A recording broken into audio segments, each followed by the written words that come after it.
జైలవకుశ ఎన్టీఆర్ లోని కొత్త యాంగిల్ ని చూపిస్తుందని ఇటీవల విడుదలైన ట్రైలర్ ని చూస్తే ఎవరికైనా అర్థమవుతుంది. రావణుడికి నమస్కరించి రావణుడిలా ప్రవర్తించి అభిమానులనే కాదు సగటు ప్రేక్షకుడిని కూడా ఆలోచింపచేశాడు తారక్. ఇందులో తారక్ త్రిపాత్రాభినయం చేస్తున్న విషయం తెలిసిందే. మచ్చుకు ఒక జై పాత్రను మాత్రమే ట్రైలర్ లో చూపించారు. మరి లవకుశలు ఎలా ఉంటారు? ప్రస్తుతం అందరినీ వెంటాడుతున్న ప్రశ్న ఇదే. అసలు ఒకే సినిమాలో 3 పాత్రలంటే యంగ్ టైగర్ కి ఇది నిజంగానే సవాలే. దీన్ని బట్టి ఈ సినిమాలో తారక్ పర్ఫార్మెన్స్ పీక్ లో ఉంటుందని ప్రత్యేకించి చెప్పాల్సిన అవసరం లేదు. పైగా అతను మంచి నటుడు కూడా. ఇక డాన్స్. తారక్ సినిమా అంటే డాన్సులకు కొదవే ఉండదు.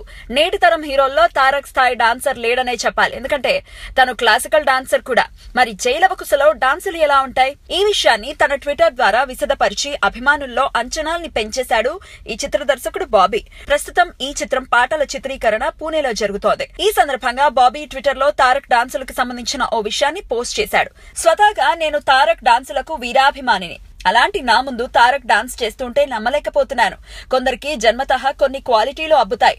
తారక్ కి నటన, నాట్యం జన్మతః ఆ దేవుడిచ్చిన వరం. ఆయన డాన్సులని లైవ్ లో చూడడం నా భాగ్యం. ఇది బాబీ ట్విట్టర్ లో పెట్టిన పోస్ట్. దీన్ని బట్టి ఈ సినిమా డాన్సులు ఏ స్థాయిలో ఉంటాయో ఊహించుకోవచ్చు.